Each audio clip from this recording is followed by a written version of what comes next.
go ahead and just get started, and if folks join in, I'll just welcome them in, and we'll just keep the ball rolling. First and foremost, I just want to thank everyone for joining us on this webinar tonight. This is actually my first webinar being a part of and helping support, so bear with me. I would like to acknowledge the fact that we're all coming to this webinar from different lands, us being here in California, y'all being in Nevada, and everyone else that might be joining us. We're all standing on Indigenous land and just want to recognize the Indigenous lands that we stand on, and recognize the Indigenous peoples. I also would like to acknowledge the FICA podcast with Carl and Naki as really just being our, I don't want to say elders in a disrespectful way, but our leaders who, at least in my peripheral have really set the bar and really set the precedence for us to be able to have the courage to create these spaces. So I just want to acknowledge you, Auntie Naki, and you, Carl, for really paving the way and for inspiring us all to do this. So thank you, D-Boy. Thank you. Thank you. So with that, I would just like for us to do a quick round of introductions. You can share with us your name, your preferred gender pronouns, and where you hail from. And yeah, I think that's good. That's good. Would anyone like to start us off? Sorry, I'll turn that off. Any volunteers? Okay, here I am. The reason why I don't have my picture up is because I'm doing my hair. When you're good and ready. So, of course, I'm Naki with the FICA podcast. We are also a Poly by Design and nonprofit organization. We push and promote positive Pacific Islander role models, which is what you all are. You guys all inspire me. I love all your shows, and I make it a point to try and listen to at least everybody all week. I just love this collaboration that we're doing, and let's get it. Okay. Thank you. I'll follow that. Thanks, Naki. What Naki said, I'm Carl with the FICA podcast, and with Poly by Design too, and we're all about positive real models. And once we put this got put together, I was kind of blown away by the list of Pacific Islanders that we have out there on the airwaves. So, thank you, D-Boy, for the shout out early, but, just being part of something where I'm seeing like all these cool PI people, faces, voices out there is inspiring from my end too. So glad to be here.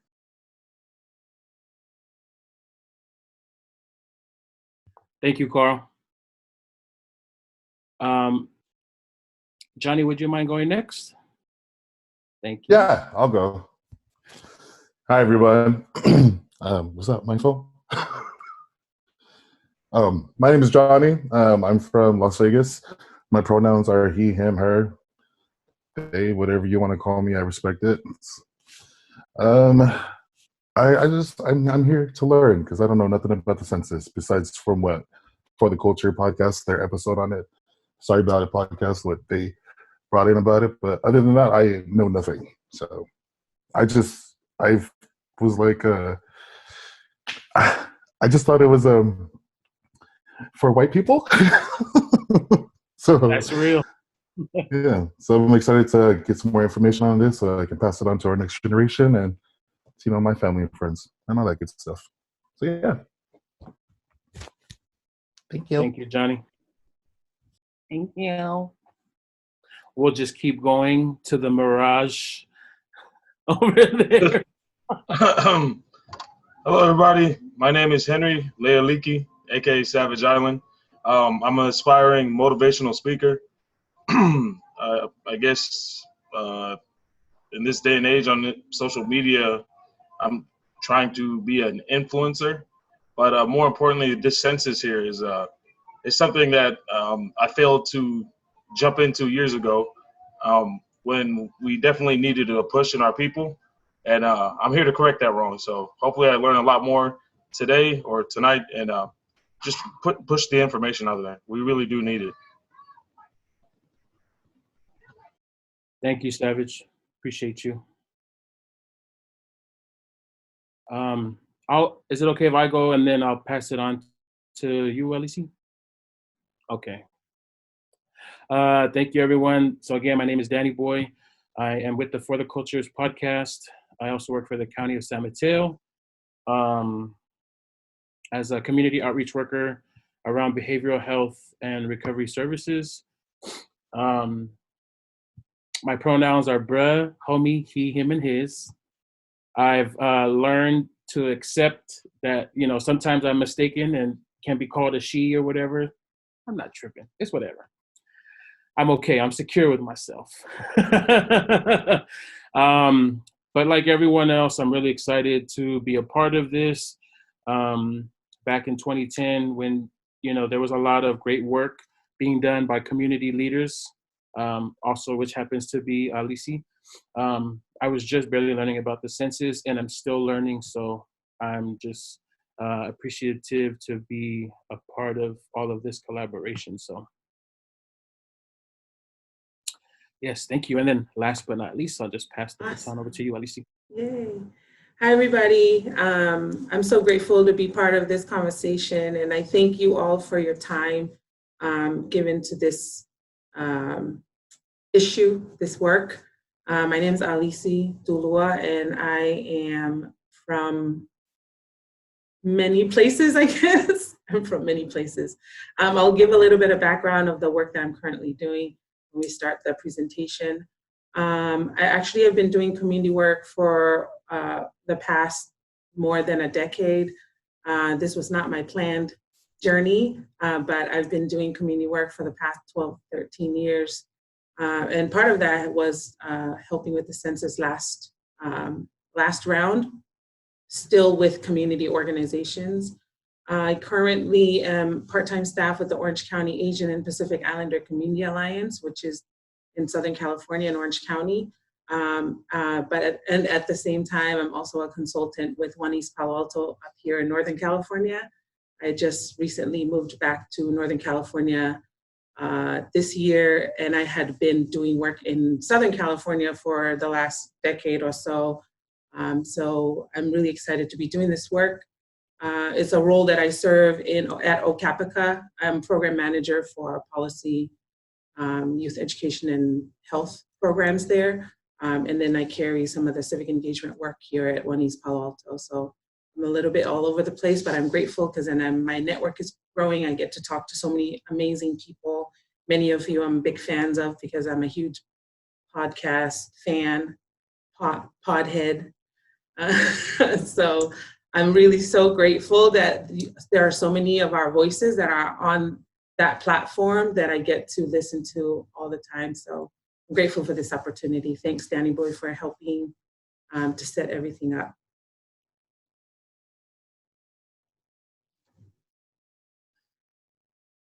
Cool. Thank you, everyone. Thank you for the introductions. I'm not sure if other folks will be joining us, but again, they might, and we'll just keep the ball rolling and have them introduce themselves later on. But other than that, I think we can go ahead and just turn the tables over to you, Alisi. Okay, thank you. So I'm going to be sharing my screen with you shortly, but feel free to stop me or in the middle of a presentation if you have a question. Usually that's more helpful to ask it in the moment rather than wait until the end. And then I'll do my best to answer any questions. So no questions are off limits. Feel free to ask any questions, or if you want to type it into the chat box, I have Danny Boy monitoring that, so he'll be able to chime in and say that there's questions coming up. Yeah, and Danny Boy, if anybody comes in, joins us in the middle, just let me know and have them introduced. I don't mind that at all. So, okay, I'm gonna share my screen. If you want. So as Alisi shares her screen, it'll be her whole screen. You should have the option up above where it says view options. All of us who are viewing this, you can decrease the size so that it doesn't take up the whole screen if you'd like to keep up with what's happening in the other screen with all of our faces and stuff. So feel free, you could do 50%, you could do anything like that. Okay, sorry. Ready? Thank you. All right. Mm-hmm. So I named this presentation "Do You Census" for a reason. I know that all of us, are Islander, we have a sense of humor. We like to play on words, and I figured it's a good way to have a conversation about the census and whether people sense who we are. And so just a quick outline of what I will be presenting. I'll give you a little bit of background about the organization that I work for, about even the work that has gone on in the community with regards to census. And then from there, I'll just build a little bit of context about why we're talking about census in this framework of like whether people know we're here or not. And then after that, then I'll go into a presentation about census. And I will be presenting it by going through the questions that are gonna be on the census. Hopefully that's a little bit more informative, because I know that you're coming into this space having heard some of the basic information about census, so I hope to offer you something a little bit more in-depth. And then if there are still questions at the end, we can talk about that. And then after that, we can do a little bit of a discussion or a brainstorm about any ways that you feel we can do something maybe collectively, or something that you plan on already doing yourself. So as I said, if you have any questions while I'm presenting, please feel free to just chime in. So as I said in my introduction, I am a consultant for One East Palo Alto, which is a nonprofit organization in California, East Palo Alto. And I'm sure most of you are familiar that there's a large population of Pacific Islanders here. Our work here is not just to serve Pacific Islanders, we serve the entire population and all the residents of the city. And One East Palo Alto serves as an intermediary convener. So the way that our work comes about is if there are issues that are identified by residents of the city, we generally build collaborations around it and bring stakeholders to the table, whether that means people from the county, people from the city, law enforcement, whoever it is that this issue hits, we bring to the table, and then we build collaboration around developing work to address whatever issues brought up by the residents. And so civic engagement is one of One East Palo Alto's newest initiatives. And so Census is our first opportunity to be able to do that. My interest in doing this for specifically Pacific Islander is because there is a large Pacific Islander community here, but also we've been tasked with outreaching to Santa Clara County Pacific Islander community, where there's a large population, a growing population. And then in general, it's just really, as a person, I'm really passionate about our people and the things that contribute to the work to improve the lives of our people.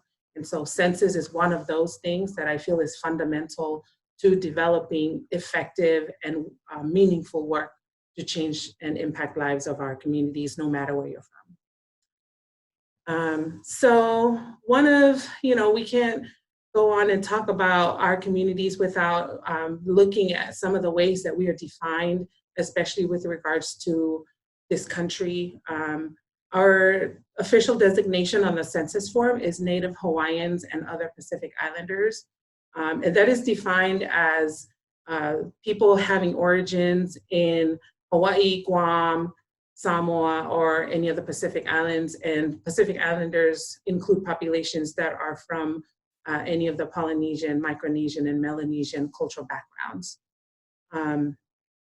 This map is actually from a report that I will be referring to during the presentation, and it is the Community of Contrast, Native Hawaiians and Pacific Islanders in the United States report that came out in 2014 through work of Empowering Pacific Islander Communities and Asian Americans Advancing Justice, Los Angeles. And so we will send out this presentation so that you have it. We will also give you the links for this report. There's also a California report. But this national report includes sections that dive more deeply into information about the Seattle population, the population in Utah, Los Angeles, and a couple other, Arkansas, and a couple other places where we have large populations. So this is a really good resource. It looks like this.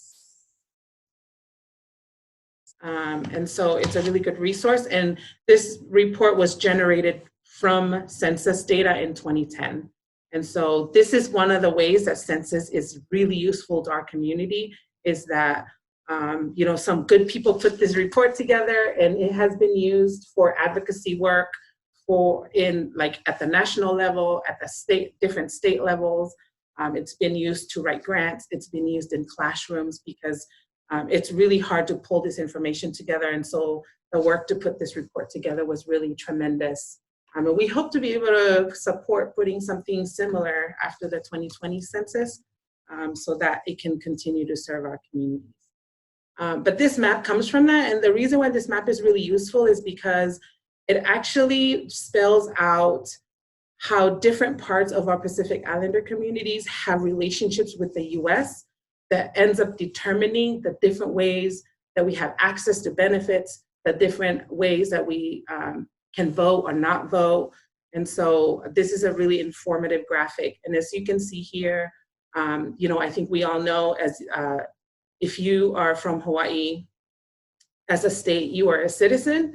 And also part of the territories, Guam and the Northern Mariana Islands, are also considered US citizens.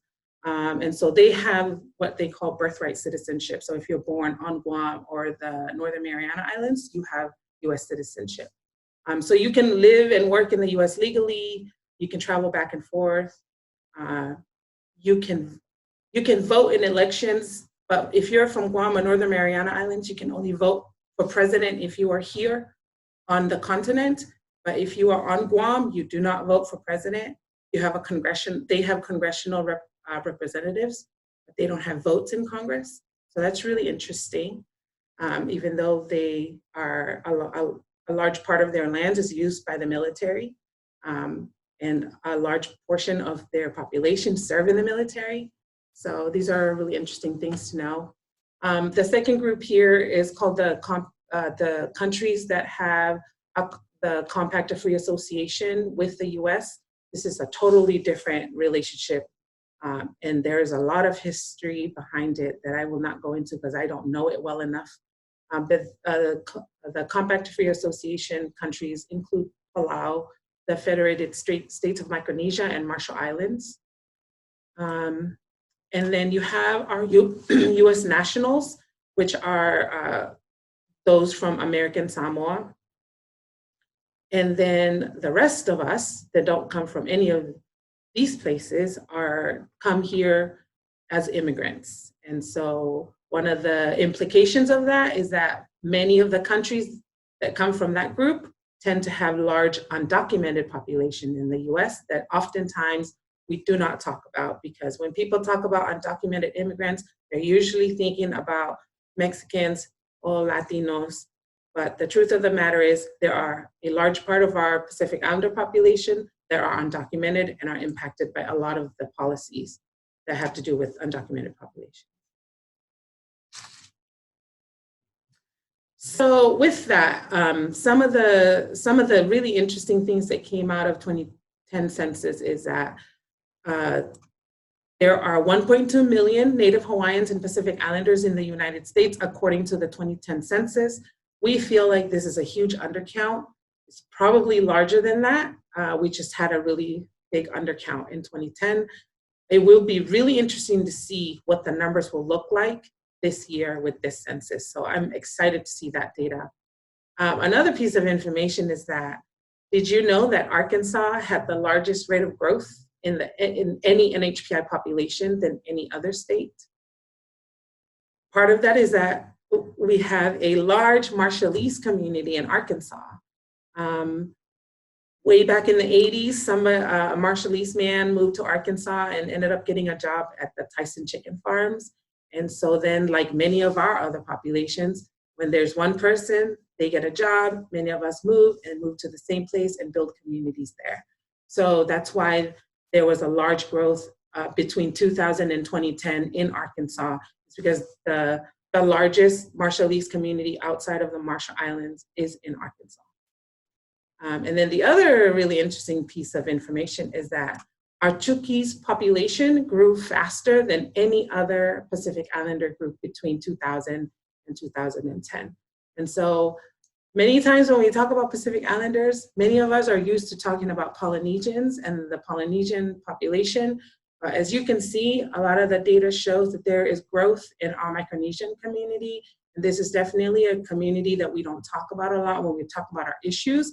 So we as a community need to learn more about our Micronesian communities. So to go along with the theme of like, do you sense us? I wanted to share some data points that came out of the 2010 census. And I know a lot of times when people look at, when people see graphs, they're just yawning and, not really that interested in looking at this. But the reason why this is really important and why census is really important is because it tells us stories about our own communities that we might have inklings about, but may not have the numbers to show for it.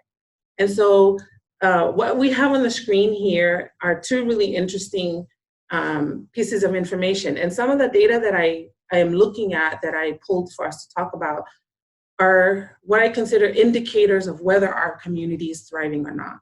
So something like degree attainment out of college is a measure of whether a population is thriving or not. Something like income level is an indicator of whether a community is thriving or not. And so this is why I'm pulling some of this data to talk about. When you look at our adult population, so that is a population of our community that's 25 years or older, you can see here that only 18% of our adult population hold a bachelor's degree.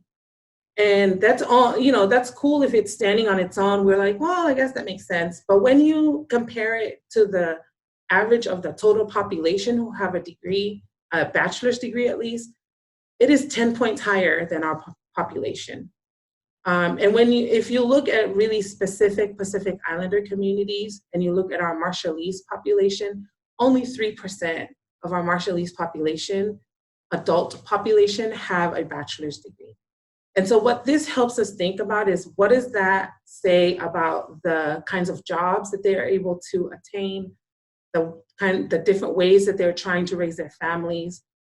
Because having a college degree nowadays in this country is equivalent to having a high school diploma, a decade ago or maybe a couple of decades ago.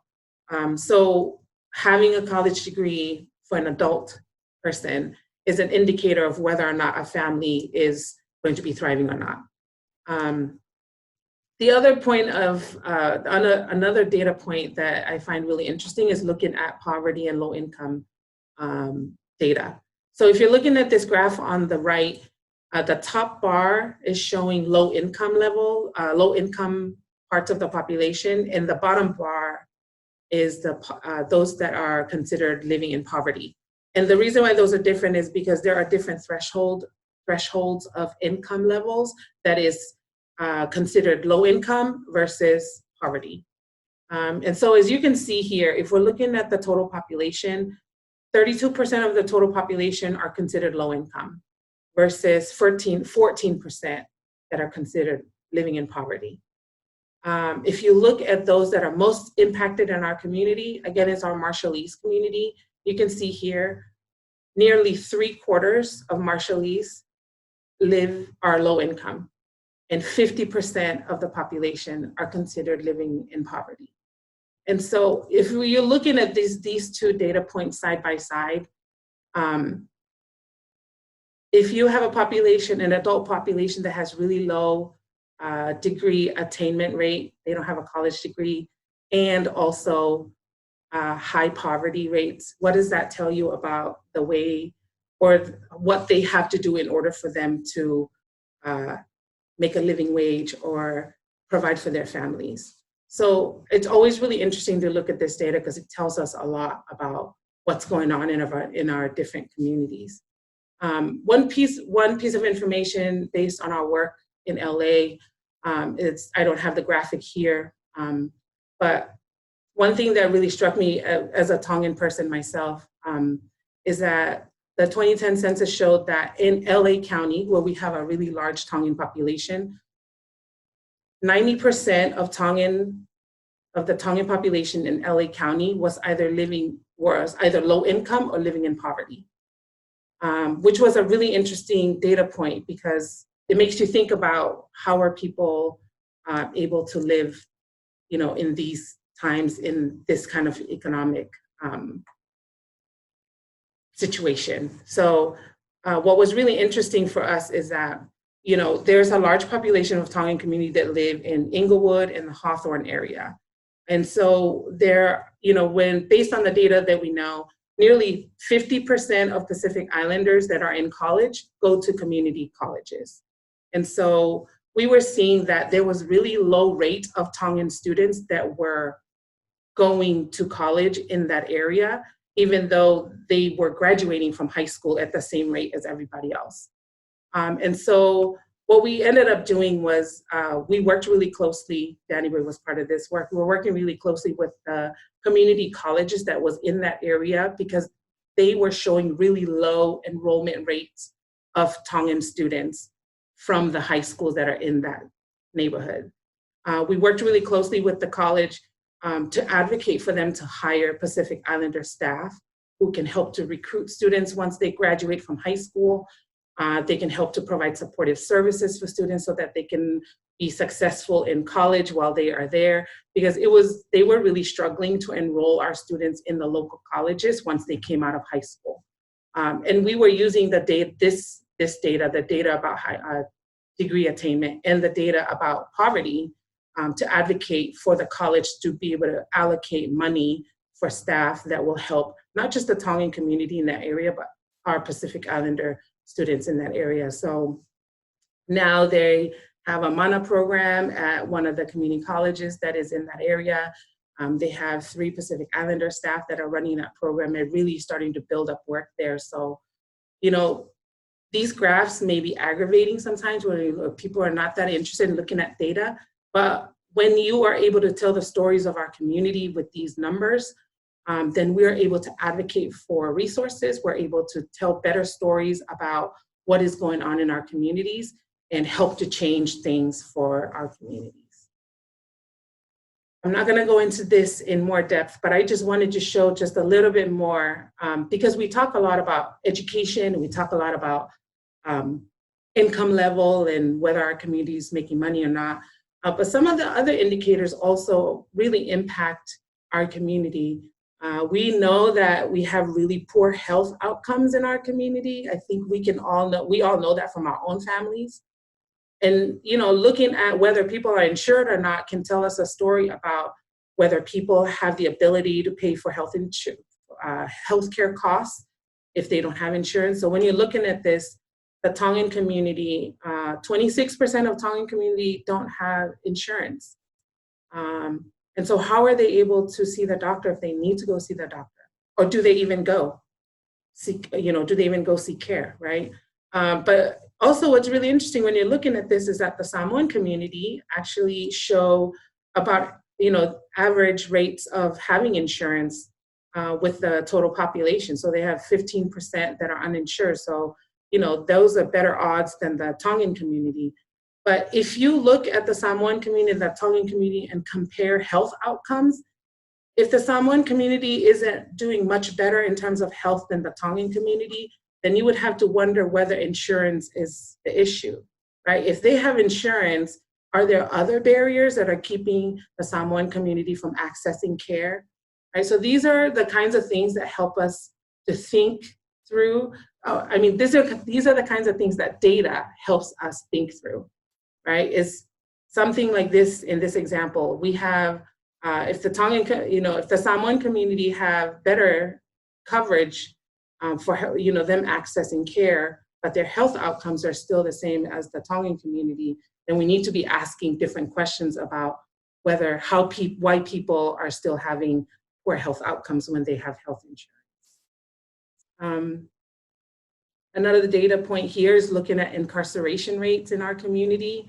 A really, really stark difference here is looking at the total population growth in incarceration in California was 2%. There was 2% growth in the incarcerated population.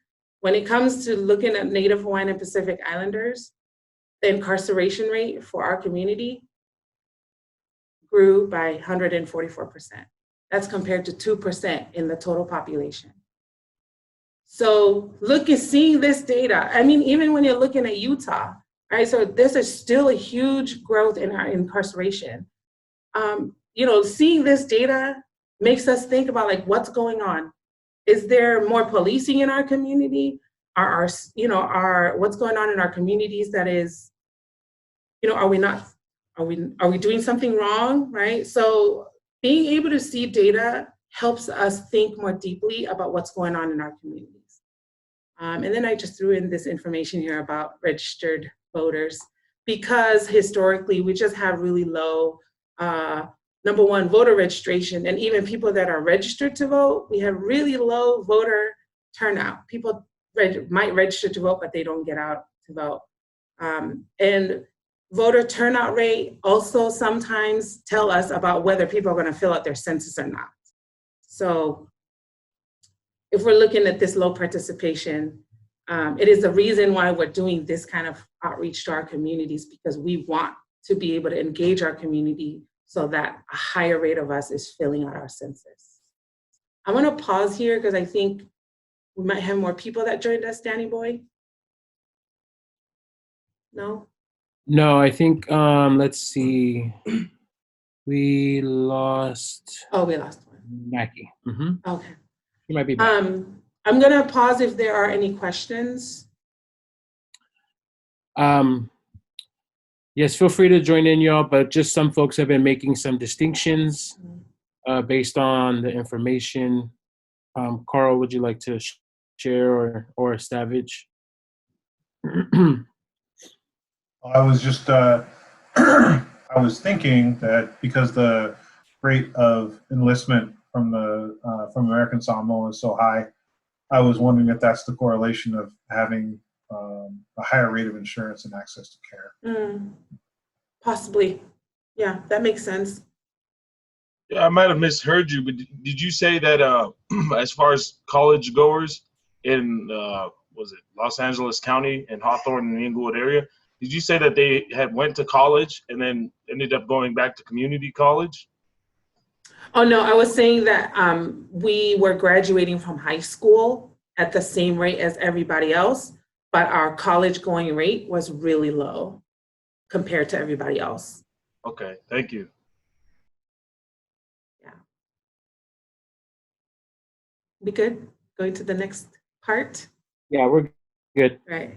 So I hope that gives you a little bit of a background of like where our community was in terms of what the data was telling us about our community in 2010. So let's see. So while we're focused on that and what's going on in our community, there's a whole nother thing that has been going on that has to do with power and resources in our community. And so I'm going to talk a little bit about some information that came out late in 2018 about some strategies and some work that was going on to undermine many of our communities. And so I don't know if many of you are familiar or heard about this story, because it was a really big deal when it came to light. A man by the name of Thomas Hoffler, who is a political strategist, when he passed away in 2018, and when he passed away, his daughter ended up releasing a lot of information of the work that he was doing. And it ended up exposing information about what this administration was proposing in terms of having a citizenship question on the census this year. And so many of you, one of the biggest confusions about census right now is whether there is a citizenship question or not. And the reason why that's really relevant is because it is driving a lot of fear through a lot of communities because of the general sentiment in the country about immigrants. And so in 2018, when Thomas Hoffler's daughter released this information, the biggest piece, the most controversial piece of information that came out of that is that it exposed that Thomas Hoffler had drafted a memo that he sent out to the Secretary of the Department of Commerce, which is the federal agency that houses the census, to add the citizenship question as a way to concentrate power in non-Hispanic white communities so that that data can be used in redistricting to favor non-Hispanic whites in the country. And so if you're interested in that story, this is not a conspiracy theory. This happened. You can Google his name, and there are a lot of articles that are written about him and the controversy that happened. But even in unearthing that, because people were already talking about what he was doing as a political strategist in different states, because he was doing this work they call the red map strategy in states to concentrate power in specific states. And so when they dug into the background of what he was doing, he actually put this strategy into play right after the 2008 election. And I think we all remember who got elected president in 2008. But some people had a huge problem with the administration that went into the White House in 2008. One of those people was Thomas Hoffler, who ended up drafting this strategy to concentrate power in specific populations, state by state. And I bring this up because this is work that they're drafting that have like decades-long implications, right? So they weren't drafting the strategy that, they didn't just draft it up to impact 2010 census. They wanted it to impact 2010 census so that 2010 census can impact everything else after that because of redistricting, with the hopes of putting the citizenship question in 2020 census so that it can further have consequences after that. And so while we are struggling to address all of these things, there are certain people that are strategizing to take power away from our communities, take resources away and concentrate it in specific parts of the population. And so part of our work to encourage our community to fill out the census is our way of showing up and helping others who may be following this strategy to know that we are here, so that if we are part of census, then hopefully they can sense us being here. Ice. So, part of, we can talk about why census is important. We can talk about the resources and we can talk about power, but part of it is like, we want people to recognize in terms of numbers that our community is here, that our community is doing work, that our community will continue to do work so that we continue to shape the way that our communities thrive in this country. So I'm going to jump into census, and I'm going to run through this really quickly because many of you already know some of this. So you already know that census happens every 10 years. I was just thinking in 2010 when we were doing the census, in 2009 when we were doing the census work, that was the year that the typhoon hit Samoa. Is that right? I think, because I remember when we were doing the census, we were also doing like food drives, clothing drives, and we were putting together stuff to send to Samoa because of the damage that was happening there. And so it's just, I don't know, I just was thinking about that. But anyway, it happens every 10 years. And so it's coming up this year. Census Day is designated as April 1st, even though you can participate in census before April 1st. But this is a day that has been designated as Census Day. A little bit of a timeline. Starting mid-March, the Census Bureau is going to be sending out letters that will provide you with instructions on how to fill out census. And people can start filling out their census as soon as they get those. They don't have to wait until April 1st to fill it out. They can actually fill it out before that. You are going to get numerous reminders in the mail to fill out your census. After April 18th, if you did not fill out your census either online or on the phone, they're gonna send you a paper form, hopefully, and hoping that maybe you'll fill out the paper form. And if after April you do not fill out any of your census through any of those means, somebody's gonna come knocking on your door from the Census Bureau to help you fill out your census. So that's the general timeline of what's gonna be happening with census. I just mentioned that there are multiple ways you can fill out census. It's actually the first time that census is available online or over the phone. Before, it was just you had to fill it out on paper. So you can fill it out online, you can call a number, and you can fill it out on paper. I think that if you're on this webinar, you know why census is important. Census helps to determine how money is distributed by the federal government to support things that impact our lives every day. And the census this year is going to impact how those dollars are allocated over the next 10 years. And so when you think about 10 years, it's a very long time. 10 years is a really long time. So it helps to determine how much money school districts are gonna give to the schools for textbooks. It's going to determine how much money is allocated for Medicaid, which is healthcare for those that are low income. It helps provide funding for affordable housing, financial aid, whether, how big financial aid is for different states depend on how big their college age population is. Freeways, your traffic lights, everything. So this is really important because of resources. And the other reason why it's really important is because it decides how power is allocated through who represents us, all the way at the federal level down to the city, school district, all of the districts that get drawn to determine who represents your community on the school board, on city council. All of those districts are determined by the census population and the numbers. And also along this line, it helps to reinforce the Voter Rights Act, which is something that a lot of people fought for alongside the civil rights movement, were people fighting for the Voter Rights Act. So census is really important in big things and very small individual things. This is just a chart to show how monies are allocated to federal agencies.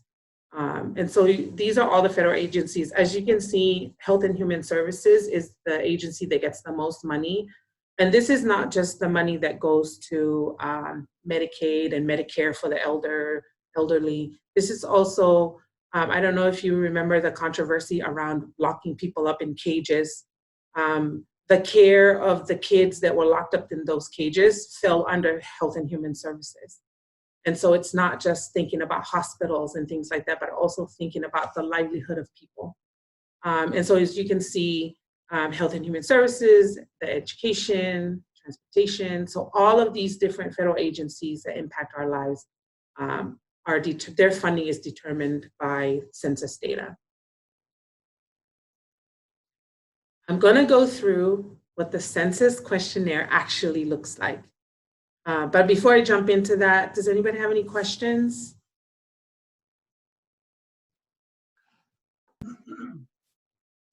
The census workers that come will have a actual census ID.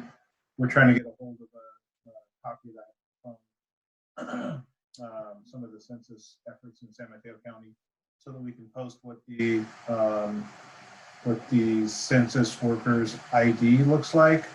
There's been scams where people have been posing as census workers in the past, going to knocking on doors. So one of the things that we need to get out there from a messaging standpoint or get people to understand is if you've responded to some of those initial efforts that you spoke about, there's not going to be anybody coming to knock on your door because you've already responded.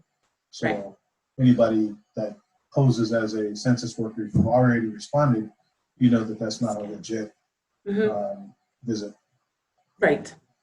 So we are trying to encourage our community to fill out the census online or over the phone because we know the fear around scams. We know the fear around ICE, around law enforcement. And so we don't want people to have to fear anybody showing up at their door. And so we are trying to encourage our community to fill out their census form online before the end of April so that they don't have anybody coming to their door. I'll try to put together some information to send out to everybody, but there's a list of things that will help you identify whether somebody is a census worker that the census has actually put together. And so things like they have to have an ID that looks a certain way. They're going to be carrying a bag that's going to have the census logo on it. Their laptop is going to have the census logo on it, and you can ask to see these things before they even open the door. You can actually look their name up on a list that the census has on the census website. You can ask the person for their name, and you can go and look up their name to see whether it's listed as a census worker. So the census has actually put a lot of things in place to help alleviate some of these things that we know are going to happen when people are going to be knocking on your door. So I'll share that information with everybody. Okay, I'm gonna try to run through this as quickly as possible. So starting March 12th, census letters are gonna be mailed to your home that will have your household ID number. This letter will be mailed out, and after that, you will be receiving more information to help remind you to fill out your census. So once you receive this, I'm gonna switch from this screen to another screen.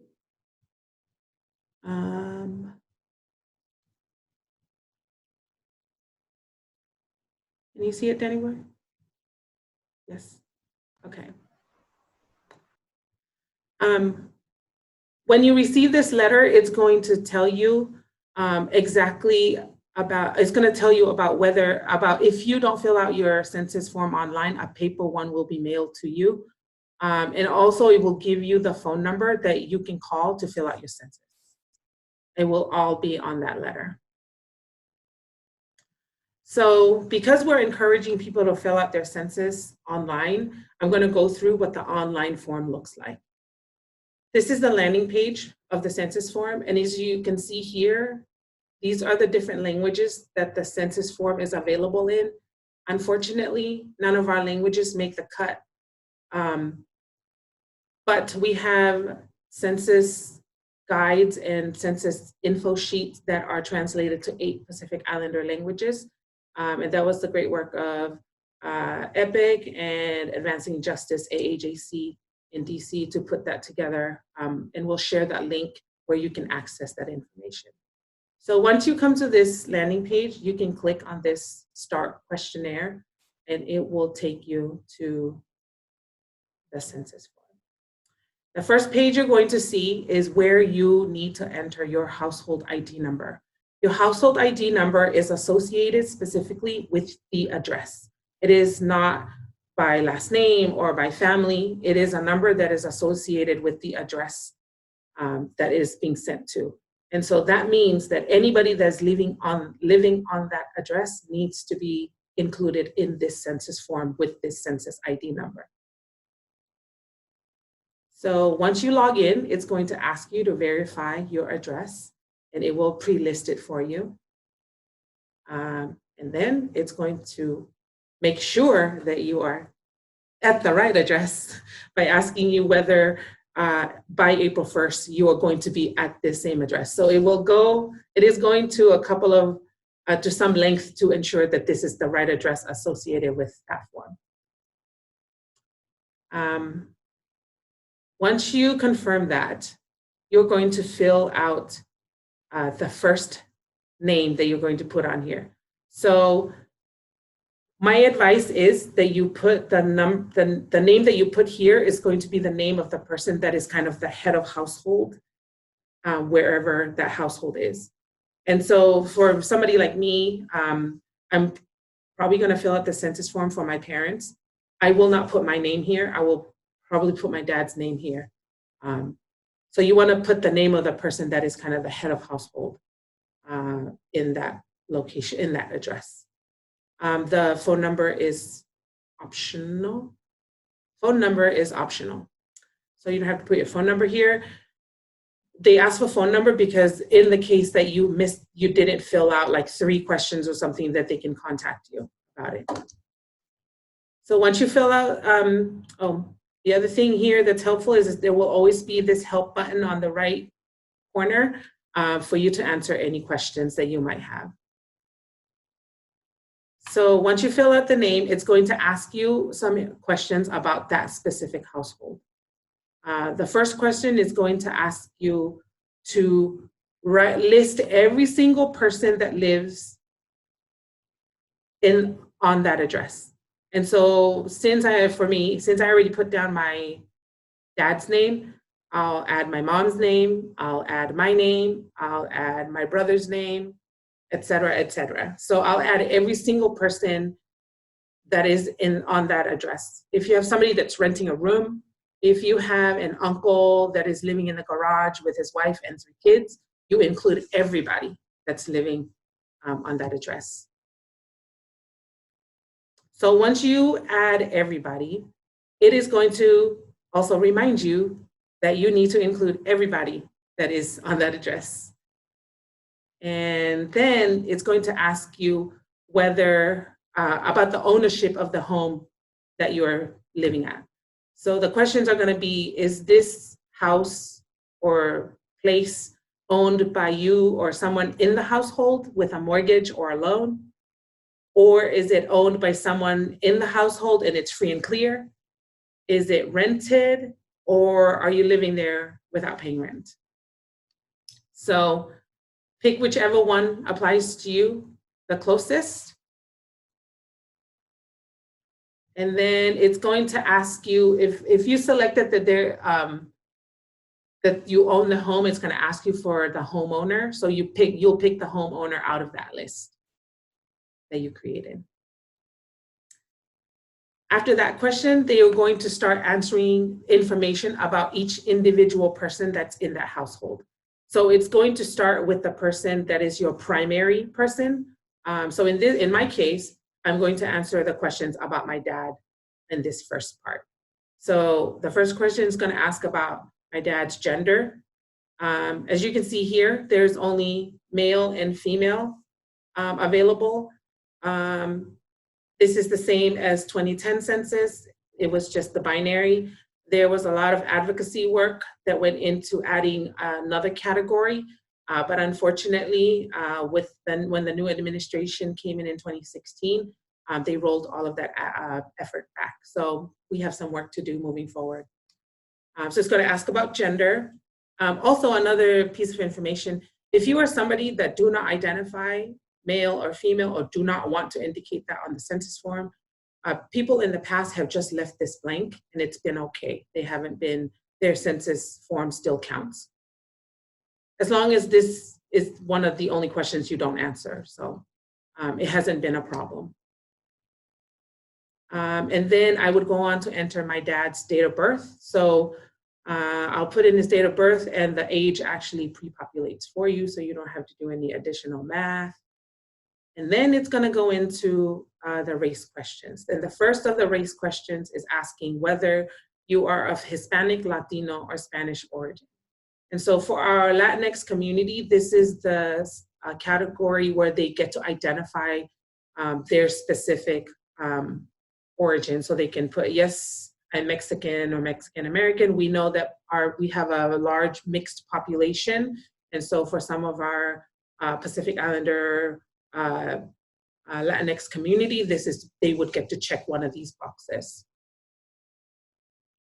And so if you were just somebody like me that's just Tongan, then I would put no, I am not of Hispanic, Latino, or Spanish origin. And then after that is questions about all the other races. And so the races that are available is white, Black or African American, American Indian or Alaska Native. They cut and pasted this on the side here just so that it's all on one slide. And then the Asian categories.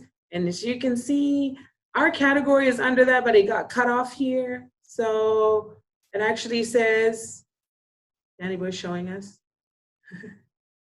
There you go. Native Hawaiian, Samoan, Chamorro, or other Pacific Islander with a fill-in box. And so this graphic is actually circulating on social media. The way that it looks on that graphic is exactly the way that it looks on the census form. And so that's really smart to put that graphic out there so that people are familiar with the way it looks.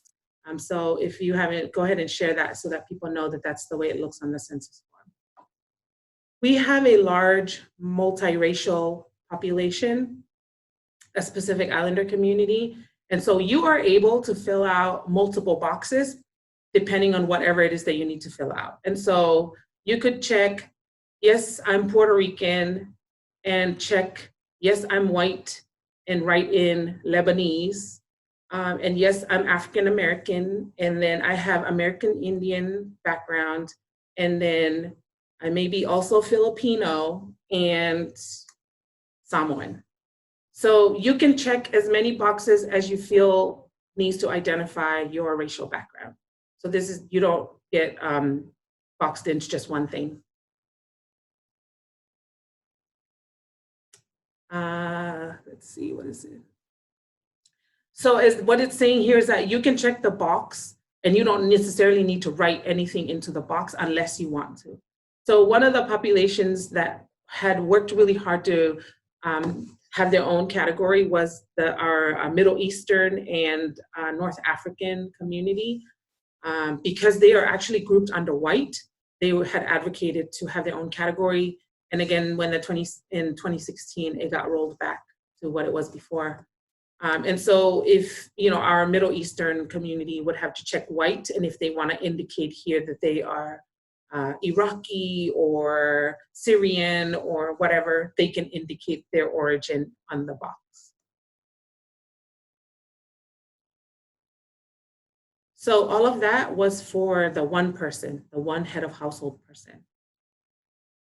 After you fill all of that out, then you're going to fill out the same questions for each person in the household.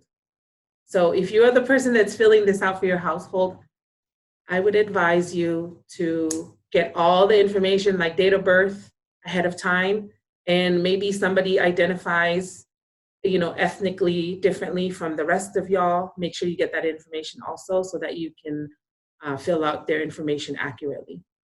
So once you start to fill out information for the other people, say I fill it out, say my dad is the first person and I fill it out for my mom, the first question that's going to come up is for you to indicate how that next person is related to the primary person. And so when Danny Boy and I were running through this earlier, he was talking about somebody, in his household and whether they will be able to identify any of these options there. So I'm going to run through this. So it's going to give you all these options, whether the person is opposite sex husband, wife, or spouse, opposite sex unmarried partner, same sex husband, wife, or spouse, same sex unmarried partner, biological son or daughter, adopted son or daughter, stepson or stepdaughter, brother or sister, father or mother, grandchild, parent-in-law, son-in-law, daughter-in-law, other relative. Many of us have this category that we all live together. Roommate or housemate, foster child, or other non-relative. So many, many, many options for you to pick from. We got them. So that being the first question for the person number 2, And then after that, then you fill out the other questions that you had filled out for the first person. Gender, date of birth, and race. And you do that for every person. So for every person, you're gonna fill out a question about their relation to the primary person, their gender, their date of birth, and their race. And then once that is all done, you're pretty much on the final stretch. And it's going to give you another question about whether, to make sure you counted everybody, and then whether any of the people you have on your list also live somewhere else. Hopefully, you've been able to fill it out only for the people who live on that address. And then you get one last chance to edit your questionnaire, or you submit. And once you submit, you get a confirmation screen. I would advise that you take a screenshot of this screen so you can have it in case somebody comes knocking on your door and you can say, no, I already filled it out. And if it's a census person and they just got their information late, you can just show them your confirmation through the window. Don't open the door. So I would suggest that you keep this handy in case some of those things come up. Okay, I'm going to stop there in case I need to answer any questions while I switch back to the other screen. Any questions? I know I just went through a lot of information. I was, and also I just was recording the recommendations that you were making so that they're in the chat for folks to always refer back to. And we, you know, when the presentation is sent out, we'll make sure that these recommendations go along with it. And if there aren't any questions, maybe folks could also just share about what's coming up for them in learning about or already knowing all this information. Thanks for hanging in there, everybody. Really good info. Yeah, this is just a great presentation. I would have missed all of this trying to explain it to somebody, so thank you. One thing to make note of is, as you can see, there is not a citizenship question on the census. So, and the other thing that I didn't say, but I'm sure I've said this in many other places, the Census Bureau is illegal for the Census Bureau to share the data with any other agency outside of the census. They can share the data in aggregate, so in terms of the numbers, like the way that I showed you, but they cannot share individual data with any agency outside of the Census Bureau. It's illegal. It's protected by the Constitution. So I know a lot of people are fearful. You can tell them that information.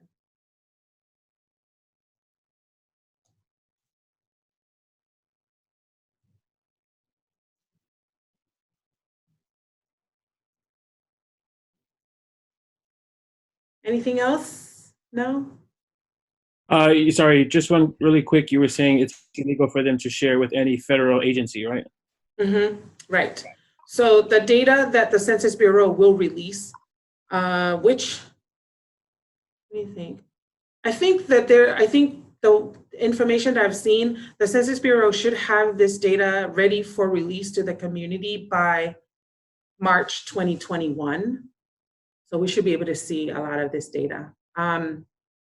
Also, because you're able to fill it out online, there's a way for the Census Bureau to track who or what parts of the community, what parts of the population are already filling it out. So they can tell us, like, this region of East Palo Alto is showing low return rate on their census. And so in real time, we will be able to adjust to target specific populations, especially when we know where our communities live, because our community tend to clump in specific areas. And so that's just a piece of information. But yeah, they're not allowed to share any individual data. So you wouldn't be able to see anybody's name and where they live, and the fact that, like, our house has 25 people in a 2-bedroom house, you know, that nobody will be able to see that. So yeah, it's illegal for them to share that information. I had a question about, we had Margaret Levy-Carter on our show last week. She was talking about the census, and she was saying that the part-time positions that are out there for the census workers is like $30 an hour. They're part-time, they're flexible. My question, I guess, is once we start getting the information back on what areas and what geographical locations are filling it out, are we able to get our people specifically for a specific area where we know there are Pacific Islanders there, that we can get Pacific Islanders to go knock on doors? My feeling, I don't know because I don't work for Census, but my feeling is that based on my knowledge from the last census round, is that they hire ahead of time. And so they use what they call hard to count data that they have already, that is, they can predict. They have these hard to count factors, and then they try to hire based on that information. And so if there's an area that's showing up primarily speaks Vietnamese, they will try to hire people with that language capacity for that area. And based on what I know from last census is that they try to hire ahead of time, because since it's a federal agency, they go through background checks. It's really a rigorous process. And they are behind on hiring this time around. Part of the issue for them, I think they're saying, is that because there's low unemployment rate, a lot of people already have jobs. But those positions are actually really ideal for people who might be college students that might be able to do this, because a lot of the census workers tend to work in the evenings when families are home or on the weekends. And so if you already have a job, but you can do something part-time on the side, this is a good time and a good job for a side hustle for a short amount of time. I would encourage people to apply, especially in the counties where we have large populations. They might be looking specifically to hire Pacific Islanders because they know that there are Pacific Islanders in those areas. But I don't know whether they would do any of that hiring later on. I have a feeling that they need to do that hiring now. That makes sense.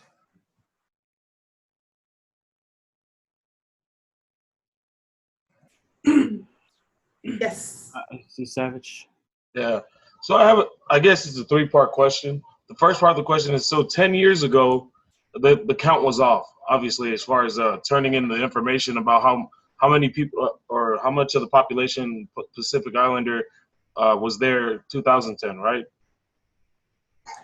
That's our feeling. We feel like there was an undercount. I mean, there was a huge effort around getting the information out, but it was just, I feel like there's way more people talking about census this time around because of social media than there was in 2010. So then I guess part two would be, the goal is to get an accurate count, correct? Yes. Okay. So then the last part of my question would be, being that if we do get an accurate count, hopefully when everything gets turned in, financially, does whoever it be, as far as federal, they support the community by giving us the necessary amount to support programs and I guess certain groups and stuff like that, right? Mm-hmm. So the way that works is that the graphic that I showed about the different federal agencies and how money gets allocated to communities. So oftentimes that's the way that the money comes to communities, is through federal agencies. And then, or they give money directly to the state. And then and they give the money to the state based on population count from the census, right? So larger states that have larger population get more allocation of funds. And then the state then go through their own process of allocating money to specific areas. What tends to happen, based on what I know working in community, is that we often have to go and advocate for enough money allocated to our communities because our numbers don't show up accurately, right? When I was working in LA, I worked for the Tongan Community Service Center, and it showed like 256 people in Hawthorne. And I'm like, that's not even accurate. That's like 3 families. And I know that there are way more families in Hawthorne than that. And so, we then have to advocate at the local levels for funding to come specifically to our own programming. Or maybe you're part of like PTA where your kids go to school, then you would advocate for money to come to like school districts, right? So based on the interest that you, on the different things that you think impact your life, then you advocate for that. But a lot of times when we have, we're lucky, at least in California, there have been many advocates in the community that have elevated the voices of Pacific Islander community here. And so at the state level, we have legislators that recognize when they allocate funds, they will often ask, are we considering Pacific Islanders in this, right? Or so, but I think like Nevada came up in the 2010 census as like the second fastest growing PI population, right behind Arkansas. And so even that piece of data, you can take that piece of data to your state and say, we have the second largest Pacific Islander population growth in the country. What are you doing to support our communities, right? Or if there's a school district where we have a lot of Pacific Islander students, you can advocate at that level. Are you providing programming that is culturally and linguistically appropriate for empowering our students? So you can use that data at the very local level or all the way up to the federal level. One of the things that has been really beautiful that data has been used for is when the Affordable Care Act was put into law, it did not include our COFA community, so they were not covered. They did not have health coverage. And so community advocates have had to go state by state and try to advocate at the state level for health coverage to be provided to our COFA community. And so Oregon was able to advocate at the state level for the state of Oregon to put money aside to provide healthcare for the COFA community because they have a large population there. And so they were able to use data that shows that they have a growing community in Oregon to advocate for healthcare access for them at the state level because the federal level did not provide for it. So I hope that answered the question. Yeah, so an accurate count will help at all of the different levels to provide resources for our communities. No, thank you. That definitely answered my question. I work for the school district out here in Las Vegas, and I'm trying to look up more scholarships and grants to help the majority of the Pacific Islander kids that I work with. So thank you so much. I appreciate that. Yeah. Yeah, I think these reports can help. It has definitely helped us with the work that we've done, especially at the local level with community colleges, with school districts. So I would advise looking at the 2010 census for now until the data is available for the 2020 census. Just an example that real world, when we were writing a grant, it was partially state funded. And there was a 10-part question that we had to answer from demographic links, and all of the links were given to us by the funders. When I went to write the demographic portion of the grant, only 4 of the links actually had PI-specific information. So that was what the funders themselves provided and asked me to provide demographic information, and there weren't even statistics in their own links. And that speaks to what you're talking about. That was state level and city level funding that they were asking for substantiation through numbers, which they themselves didn't have. Yeah. Another really big thing, I know that I have on this slide right here, it says data, power, and resources. And we talk a lot about census impacting resources and impacting our power of our community. The reason why I have data here is because there is a directive at the federal level through the Office of Management and Budget, who is responsible for enforcing racial and ethnic data collection. There's a directive that every federal agency needs to disaggregate our data to the same level that Census does. And the truth of the matter is, even though that directive passed in '97, not all of our federal agencies have our data disaggregated. And so hopefully after this census, we can show the growth in our community and we can continue to advocate at the federal level for all of the federal agencies to implement what is already in place that is supposed to help us collect better data for our community. So, the better data that we have, the more leverage we have, the better advocacy we can have, the better resources we can bring to our community. And hopefully it helps to build a healthier and thriving community.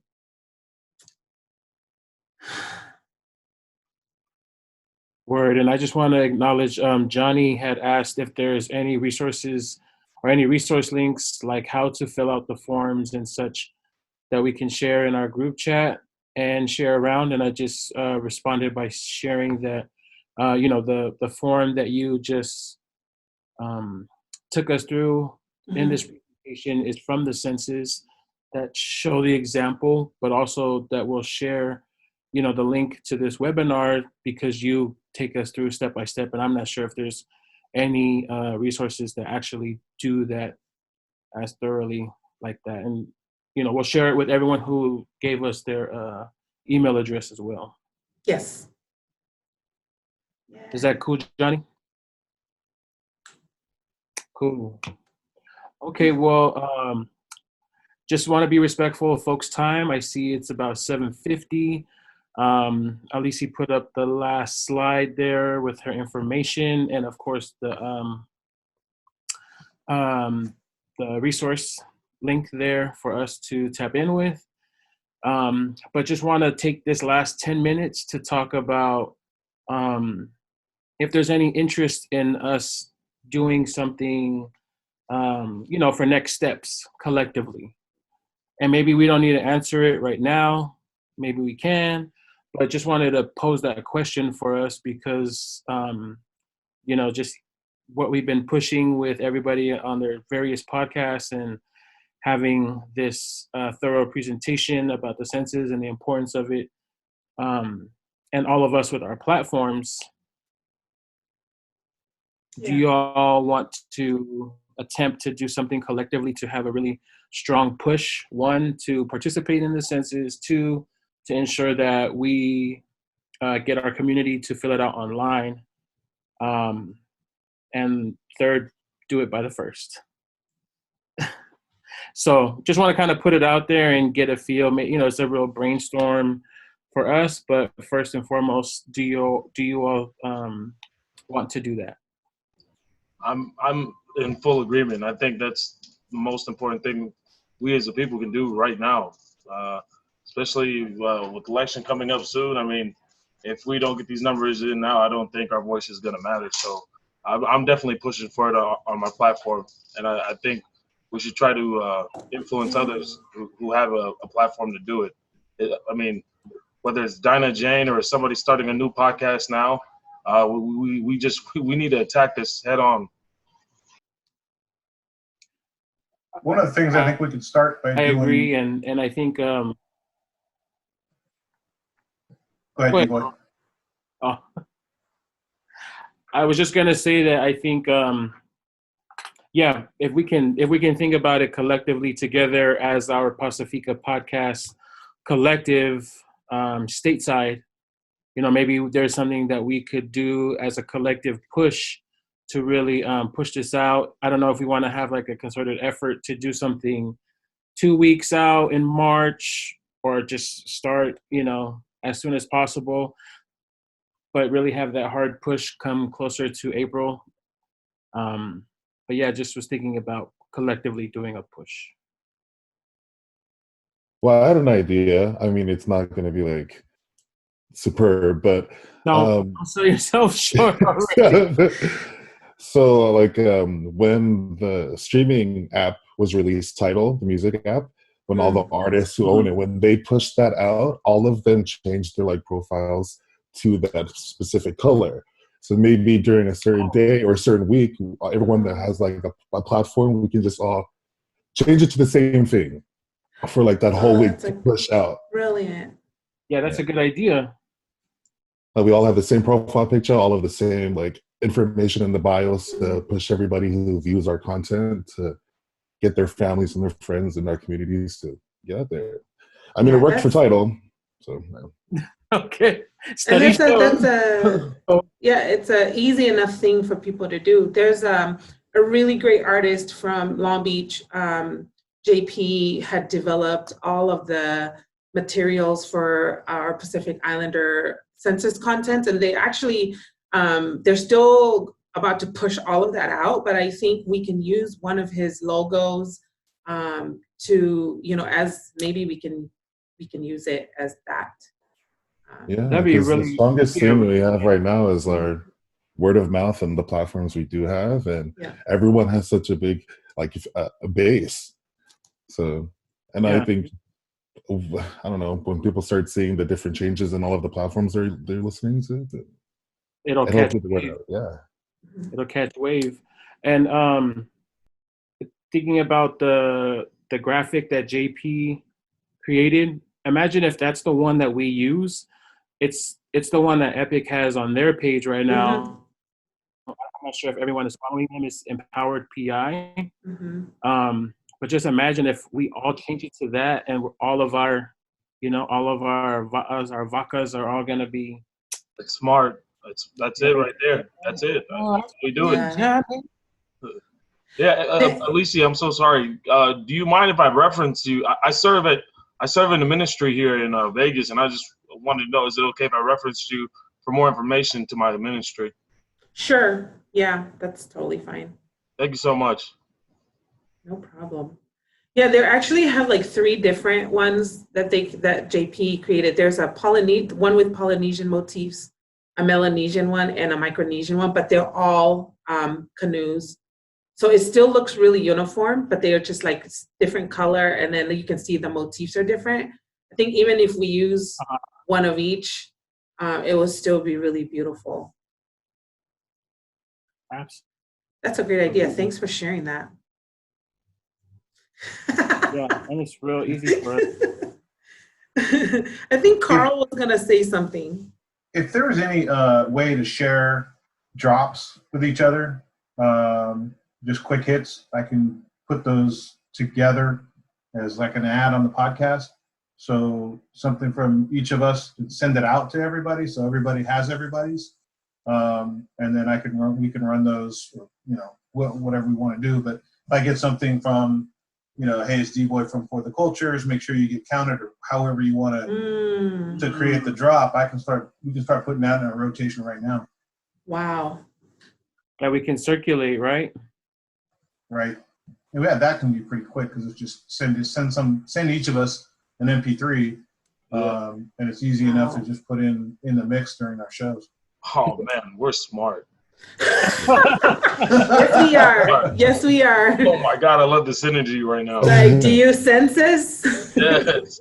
I'm gonna wrap mine, so I hope you guys are all cool with that. Even better. Do it. That faggy boom, yes. Hey Carl, would it help too if translation, I guess? Yeah, I mean, I think that we can do, and it doesn't even have to be the same. These are so easy to do. We could do, you know, we could run one for a couple of weeks and then just keep circulating them, and it gives us the ability to put fresh content, so it's not the same, you know, the same thing the whole way through, all the way to the end of the census. It's just easy enough to send everybody a little clip, a drop, and then just put it in where you want to put it in. Well, that's another great idea. How what would be helpful for us to, I guess, share those drops? Should we have like a hashtag, a Google form? Just do a Google file. Yeah, like like a shared Google drive. file, so that we can all upload our things, and then we can all have them at our disposal to cycle through. Yeah, that's the idea. Because then you can just drop a new one in there, and if people need new content, they just go to the Google Doc and grab whatever's in there. Okay. We can also just share all the information that we have from here on a Google Drive, so that anybody can access it. Right. Yeah. Yeah, that's actually what I was describing, but I said Google Docs. I'm not familiar with with either one of those, but yeah, as long as we all have access to it, we can all just drop new content in there and people can access it whenever they want it. And if we can make it as user friendly as possible, because I'm not really. Yeah. It'll be the 1, 2, 3, 1, 2, 3. That's all I need. These are really great ideas, y'all. Yeah. It is. I can put this. I can put the file together. We can continue this brainstorm. I think these are really two strong ideas that we can expand more on, so that we can get those logos. Get the. Do you think we need the permit? Are they just gonna push it out for? I already asked. I asked. Oh, perfect. I was like, is that stuff for the community to use? Right. Yeah, the answer was yes. Okay, nice. Okay, we got it. So we can do that. What we can think about, as we, give it more thought, is to figure out like when we would want to all do that, so that we're all doing it, bam, at the same time, Mm. I think maybe like the whole week before the census count. Okay. So that it just, like the whole week. Just Yeah, maybe continuing that March 12th falls in. Yeah. Oh yeah, because that's when the form is. The letters are gonna be. Right? Yeah. So we dropped the mixtape. The letters are mailed out with the census idea mixtape. We're gonna start with Johnny's mixtape rap. Hey yo. Yeah, that's a really good idea. Thinking about doing that starting the 12th, because that's when we'll all supposedly get our IDs. I'll make sure. Yeah, before Danny Boy closes out, I'm just gonna say thank you so much for your time this evening. I am so grateful. When this idea came up for us to do this, it was because we don't have a traditional media outlets in our community, and you all are the platforms right now. And so, in my eyes, all of you that have podcasts are the influencers in our community, because everybody's listening and everybody's paying attention. And honestly, we were going to do a webinar and ask people to talk about census on their podcast, but people are already doing it. So we're already winning. People are ahead of the idea, and I'm just really excited. I love this stuff. I love talking about it because I love our community. So thank you all so much for loving us enough to be with us tonight. And we'll send out the link with a recording if you want to share with other people. Please feel free to take the presentation and make it your own. If you ever want to present it for other people, you can do it. This is not mine. This is all of ours. So feel free to use it. Use me as a resource if you have any questions. And ofatu to all of you. I'm getting a tattoo to commemorate this. Yeah. Thank you, Alisi. Great job. Well done. Can we give a round of applause? Yes, thank you, Alisi. Thank you so much. Follow. Definitely. Great Just job. really quickly, I want to check, because we have two of our Nevada podcasters on the line. Do you all happen to know anyone that you could potentially invite on your podcast to have the census conversation? I do. Oh, perfect. Yeah, I do. I work for the state, so yeah. I just don't like anybody I work with. I used it. So I tried. It's very little to talk to them. But yeah, that was my plan. I was just listening to everybody's census episodes and waiting for the webinar to get all the information I needed so that I can convey in a way that is more natural to me. Yeah. But yeah, I got it. Yeah, that's my next episode, actually. Yay! Nice. Oh, I honestly don't know anybody I could bring on to my podcast, but the Black Student Union at the school I work at, they're pushing census right now. So I'm kind of working with them as far as bringing awareness to it, to the Pacific Islander kids that I work with right now. So Nice. Dope. Just bring Johnny on. Yeah. Right. Johnny, me and Alisi are bringing you on then. There's like more podcasts, right, in Nevada now. There's U2, there's the Tough Block, and the Suo one, right? Cool. Yeah, Superfly Suo podcast. Yep. Wow. Oh, Nevada. It's like highest per capita. We're doing really well out here. Yes, yes, we are. Yes, we are. Sin City. Well, it's the second growing population of our people out there, so y'all better be. Next to Arkansas? That's so random to me. Right? It just took that one guy to get that one good job, and everybody was like, I'm there. Huh. Go Arkansas. Arkansas. Okay. Well, I echo everything Alisi said. Thank you all for your time and your energy.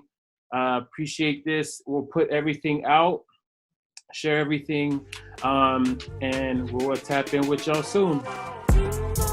Okay? Thanks, y'all. Bye, everybody. Good night, y'all. Good night, you guys. God bless. Bye, everybody. Thank you.